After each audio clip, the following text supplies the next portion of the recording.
Many dividend growth investors seem to be obsessed with ETFs like the Schwab US Dividend Equity ETF known as SCHD, and for good reason. ETFs like these provide investors with consistent streams of dividend income and have a history of increasing their dividends over time. On top of that, as a bonus, some of the higher quality dividend growth ETFs also have the potential for some substantial capital appreciation in the long term. So in theory, by investing into a high quality dividend growth ETF investors, they're going to buy into an investment vehicle that's going to increase in time and get paid more and more along the way. But what if I told you there is another dividend growth ETF out there, one that's maybe not as popular, but has a higher starting yield of that of SCHD and a track record of solid performance? Well, stay tuned because we are going to go through which ETF this is and more right after you please drop a like in this video and subscribe for more high quality investing videos like this. So the dividend growth ETF that we're talking about is the Amplify Enhanced Dividend Income ETF, or ticker symbol DIVO. Now the DIVO ETF invests in public equity markets throughout the United States. The fund invests directly in through derivatives in stocks and companies operating across diversified sectors. DIVO uses derivatives such as options to create its portfolio, and it invests in growth and value stocks of large cap companies within the market capitalization range of that of the S&P 500. Now the fund invests in dividend paying stocks of companies, and through investing into these high quality names along with an option overlay. This ETF has performed pretty well since inception. Now some more background on the fund. DIVO's inception date is December 13th, 2016, so it's been around for roughly 6 or 7 years. DIVO's expense ratio is a little bit on the higher end at a 0.55%, but I'll show you later on why that's not much of an issue. And DIVO's assets under management is around $2.86 billion. As far as how DIVO has traded since inception, the fund is actually up 40.16% on the max chart. And keep in mind, guys, this is with around a 5% starting dividend yield, which we're going to go through here in a second. So the capital appreciation isn't all that bad. Looking into some of the holdings of DIVO, the breakdown is as follows. Healthcare is 18%, financials is over 17%, consumer defensive 12.17%, energy 12%, technology 11%, industrials 11%, consumer cyclical 9%, utilities 3%, communication 2%, and basic materials 2%.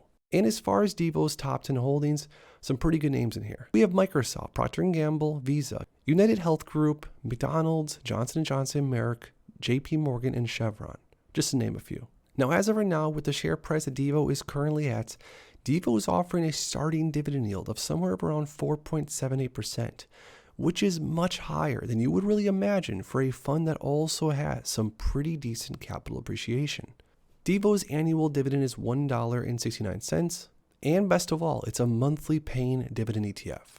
Now scrolling through some of DIVO's previous dividend payouts, it pays roughly around a 12 to 14 or 15 cent dividend every single month, and it has for several years now. So at this point, it's pretty obvious that DIVO definitely has something to offer for those investors out there like myself that are chasing after a decent, safe dividend yield, but also do want to see their investment appreciate long-term as far as capital appreciation goes. There's nothing worse than investing into a higher yielding ETF or stock that paints a picture of monthly or quarterly paying dividends when all along the price return continues to drop. But what's pretty interesting is if we chart DIVO next to the S&P 500 next to SCHD, and look at their total return over multiple time frames. Each ETF's total returns are probably going to shock you.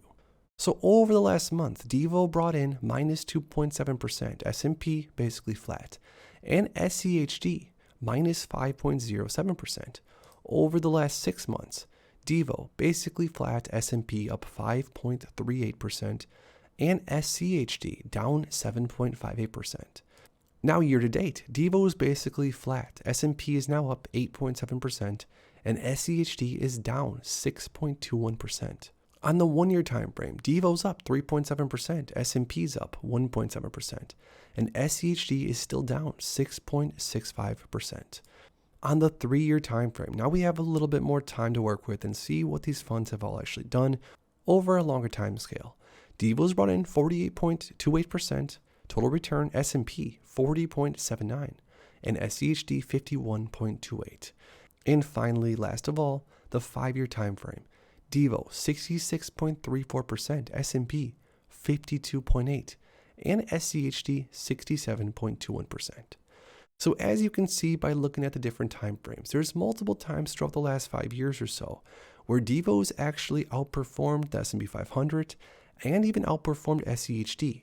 And of course, there's times where things are going to flip and flop.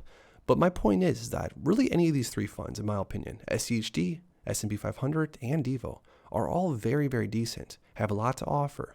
But for those dividend investors out there that want to have a higher starting yield of around 5%, and of course a monthly paid frequency, the DIVO ETF might be something to look into.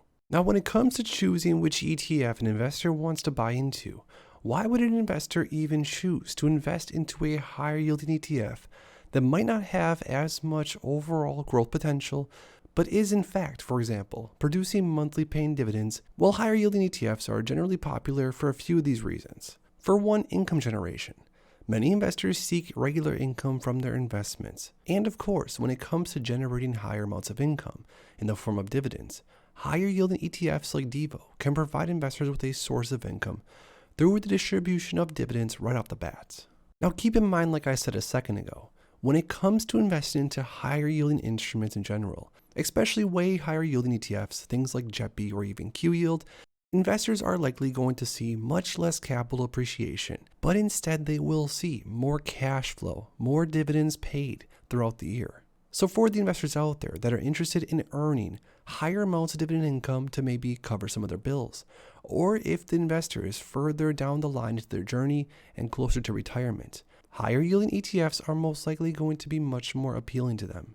But it's important to note that for the investors out there that aren't necessarily super hung up on receiving monthly or quarterly distributions in the form of dividends, or even big dividends at that, these type of investors would likely want to choose different ETFs that could offer much higher returns as far as share price appreciation versus getting paid out much more in the form of dividends throughout the year. So now that you know a little bit more about the Amplify Enhanced Dividend Income ETF known as DIVO, I want to hear what you guys think down below. Is DIVO currently something that you hold in your portfolio, or something that crosses off all of your needs and wants when it comes to investing? For me personally, I own over 1,000 shares of DIVO throughout multiple portfolios. And since I've owned it, it's done pretty well. It's traded for the most part sideways over the time frame that I've held onto DIVO, but with the dividends included, the fund has not disappointed me as of yet. If you enjoyed this video and you want to see more videos like this in the future, make sure to comment down below and subscribe.